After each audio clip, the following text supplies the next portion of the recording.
ನಮಸ್ಕಾರ ನೆಕ್ಸ್ಟ್ ನ್ಯೂಸ್ಗೆ ಸ್ವಾಗತ ನಾನು ಪ್ರೀತಿಕಾ ಬಂಗೀರ ಹಾಸನ ಸಂಸದ ಪ್ರಜ್ವಲ್ ರೇವಣ್ಣ ವಿದೇಶದಿಂದ ಬೆಂಗಳೂರಿಗೆ ಆಗಮಿಸುತ್ತಿದ್ದಂತೆ ಇತ್ತ ಅವರ ತಂದೆ ಎಚ್.ಡಿ. ರೇವಣ್ಣ ಅವರು ದೇವರ ಮೊರೆ ಹೋಗಿದ್ದಾರೆ ದೇವರ ಮೊರೆ ಹೋಗಿರೋದಕ್ಕೆ ಹಲವಾರು ರೀಸನ್ಗಳಿರಬಹುದು ಒಂದು ಅವರನ್ನ ಅರೆಸ್ಟ್ ಮಾಡಿದ್ದಾರೆ ಅನ್ನೋದಕ್ಕೆ ಇನ್ನೊಂದು ಆ ಪ್ರಕರಣ ಏನಿರುತ್ತೆ ಅತ್ಯಾಚಾರ ಲೈಂಗಿಕ ಕಿರುಕುಳ ಈ ಪ್ರಕರಣದಲ್ಲಿ ಅವರ ಮಗನ ಹೆಸರು ಮುಖ್ಯವಾಗಿ ಇದೆ ಅದರಿಂದ ಬೇಗ ಹೊರಗೆ ಬರಲಿ ಅನ್ನೋದಕ್ಕೆ ರೀಸನ್ ಆಗಿರಬಹುದು ಅಂದ್ರೆ ಇಂದು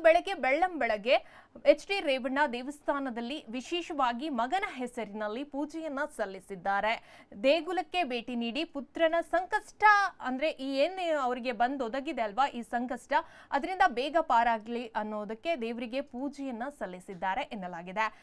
ಮತ್ತೆ ಈ ಪ್ರಜ್ವಲ್ ರೇವಣ್ಣಗೆ ವಿಚಾರಣೆಗೆ ಹಾಜರಾಗುವಂತೆ ನೋಟಿಸ್ ಅನ್ನ ಸುಮಾರು ಬಾರಿ ಜಾರಿ ಮಾಡಿತ್ತು ಆದ್ರೂ ಪ್ರಜ್ವಲ್ ರೇವಣ್ಣ ವಿಚಾರಣೆಗೆ ಹಾಜರಾಗಿರಲಿಲ್ಲ ಅಲ್ಲದೆ ಪ್ರಜ್ವಲ್ ರೇವಣ್ಣ ವಿರುದ್ಧ ನೀಡಿದ ಸಂತ್ರಸ್ತೆ ಮಹಿಳೆಯರನ್ನ ಅಪಹರಣ ಮಾಡಿದ್ದಾರೆ ಅನ್ನೋ ಆರೋಪದ ಮೇಲೆ ಜೆಡಿಎಸ್ ಶಾಸಕ ಎಚ್.ಡಿ. ರೇವಣ್ಣ ಅವರನ್ನ ಬಂಧಿಸಲಾಗಿತ್ತು ಸದ್ಯ ಅವರು ಈಗ ಜಾಮೀನಿನ ಮೇಲೆ ಹೊರಬಂದಿದ್ದಾರೆ